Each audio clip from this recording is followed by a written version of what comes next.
আমরা থাকতে থাকতে এখান দিয়ে একটা ভ্রমণে বেরোইছে ওরা। হেলিকপ্টার উড়ে গেল।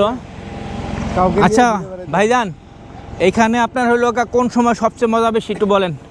বর্ষাকালে আপনার যেমন ধরুন ইলিশ মাছ যখন সিজন হয় তখন এখানে পানি উত্তাল বেশি হয়, তারপরে পানি জলঘন্ত সবসময় চারিদিকে ভরপুর থাকে, জিনিসটা দেখতে অনেক সুন্দর লাগে, মানে মনমান্তিক।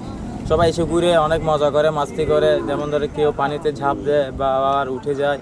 এখানে তেমনটা কিছু নেই, তেমন ধরো বিপজ্জনক কিছু নেই, সব কিছু এখানে নিরাপত্তা আছে। যেমন ধরো এখানে আপনার ওই গুলিয়াখালী বিচে এখানে ওই যে এখানে যেমন ধরো এখানে কিছু সদস্য আছে, যেমন ধরো কমিটি আছে, কমিটি কিন্তু মানুষ আছে এখানে, যেমন ধরো এখানে সব কিছু সহযোগিতা করে। যেমন এখানে তখন দোকানপাট আছে, এখানে সব কিছু এখানে সমস্ত পাওয়া যায়, যার থেকে যেটা ভালো লাগে সেটা মানে উপভোগ করে, আনন্দ উৎসব করে, এটা আর কি বল। আর আপনারা মাছ মারেন? হ্যাঁ, আমরা মাছ আজকে কি মাছ মারবেন?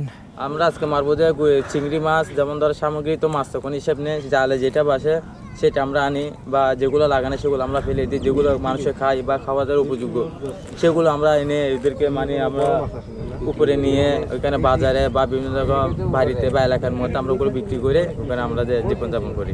আচ্ছা, তো আপনারা যে ছোট ছোট চিংড়িগুলো মারেন ওগুলা কীরকম দামে বিক্রি করেন?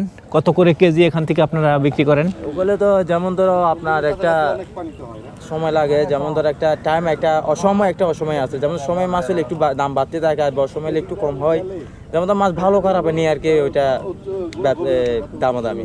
আচ্ছা প্রিয় বন্ধুরা, এখানে যেটা হয় সিজনে যেমন মাছের যদি বাজারটা বেশি থাকে, চাহিদা বেশি থাকে, সেই সময় মাছের দামটা বেশি হয়। আর যখন হইল বাজার খারাপ থাকে তো সবখানে একই অবস্থা। যেরকম আমরা ঢাকা থেকে কিনে খাই মাছ এই 200 টাকায়, 300 টাকায়, 400 টাকা, কিছু কিছু সময় 100 টাকায়ও হয়। ঠিক তেমনি এখানের অবস্থা তাই গুলিয়াখালীর মাছ বাজারটাও ঠিক ওইভাবেই চলে, বাজারের সাথে পাল্লা দিয়ে একই রকম। ধন্যবাদ বন্ধুরা। আরো